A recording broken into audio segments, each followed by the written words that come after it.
सारे भक्त समाज को साथ लेकर चलना था, उनके विश्वास को फिर से पुष्ट करना था और उन्हें एक दूसरे से जोड़ना था, जिससे कि वे मिलकर काम कर सकें।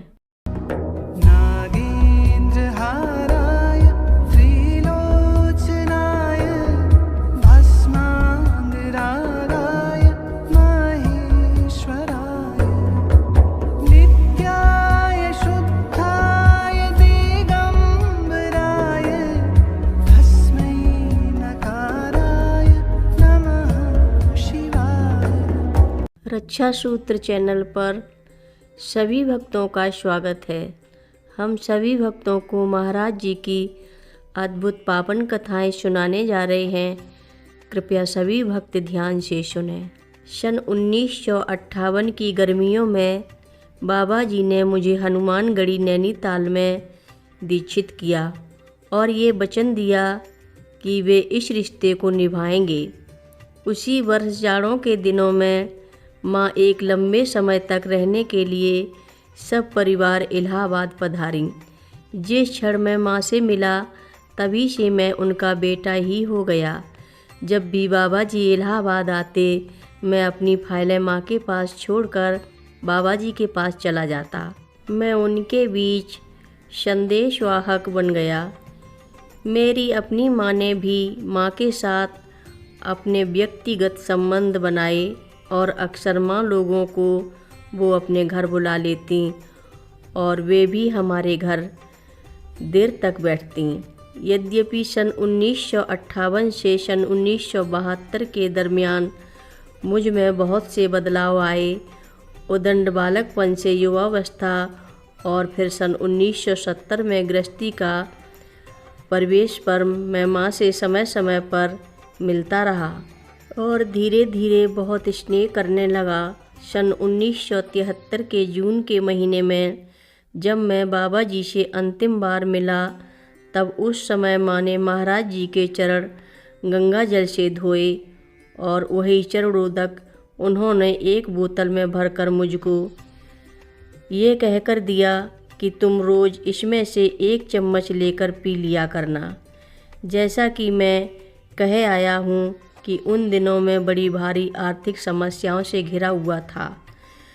जब बाबा जी ने अपना शरीर छोड़ दिया तब मैंने अपनी कमर कस ली कि माँ का पक्ष लूँगा और तन मन और आत्मा से उनका साथ दूँगा। जब से मैं उनके संपर्क में आया तब से मेरे मन में ये भावना घर कर गई थी कि एक दिन मैं उनका नम्र सेवक बन जाऊँगा और बाबा जी के कार्यों को करने में उनकी मदद करूँगा और उनके पीछे पीछे चलने से ही इस भावसागर के जाल जंजाल से मेरी मुक्ति होगी। मेरे हृदय में ये संबंध इतना मजबूत हुआ और मुझे इस तरह से बांधा गया कि मेरे दिमाग से ये बात निकल गई कि महाराज जी और माँ के व्यक्तित्वों में कोई अंतर है। मेरे लिए तो एक बहुत सीधे ढंग से महाराज जी माँ जैसे हो गए। उन दो गरिमामय व्यक्तियों की तुलना का अब मेरे लिए कोई मायना ही नहीं रहा। एक पुरुष है और एक नारी है, ये केवल एक बाहरी आवरण मात्र रह गया। मैं और मेरी अपनी माँ को अपने इस ध्येय में कि हमें माँ की सेवा करनी है पर पूर्ण विश्वास रहा। मेरी माँ लोगों के साथ रहने लगी और उनकी देखभाल करने लगी। वे उनको आग्रह से खिलाती और ठीक तरह से खाने का निहोरा करती।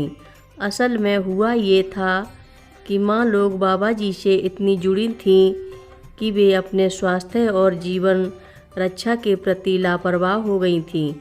मेरी माँ हर समय उनकी सेवा में लगी रहती और इस बात को पक्की तरह से देख लेती कि उनकी देखभाल हो रही है। क्योंकि मैं कानपुर में था, मैं अपनी तरफ से जहाँ भी वे रह रही होती जाकर उनसे मिलता रहता। शुरू में तो माँ लोग अक्सर वृंदावन जाकर लंबे अरसे तक रहती। मैं भी अक्सर उनके पास वृंदावन में ही होता। बाद में सन 1974 के नवंबर के महीने में मैंने अपना निवास कानपुर से मेरठ कर लिया और तब माँ लोगों के पास मेरा आना जाना भी बढ़ गया।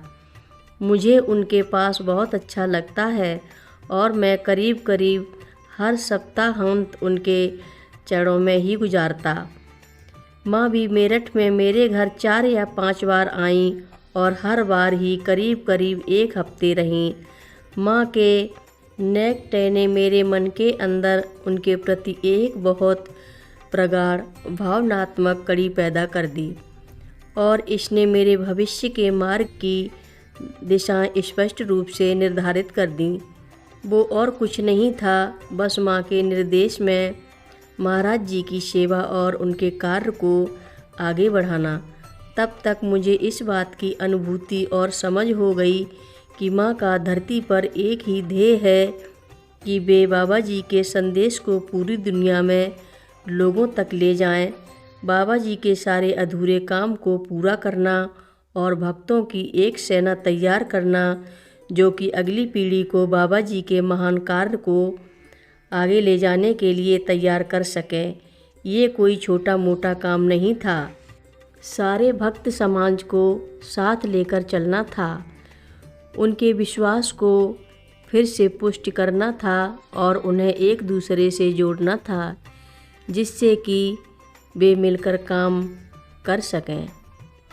कथा लंबी है, आगे की कथा सभी भक्तों को आगे के भाग में सुनाएंगे।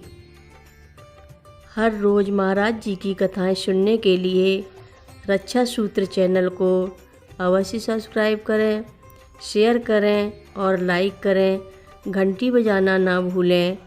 कमेंट बॉक्स में लिख भेजें, जय नीव करोरी बाबा जी महाराज। बोलो नीव करोरी बाबा जी महाराज की जय बोलो।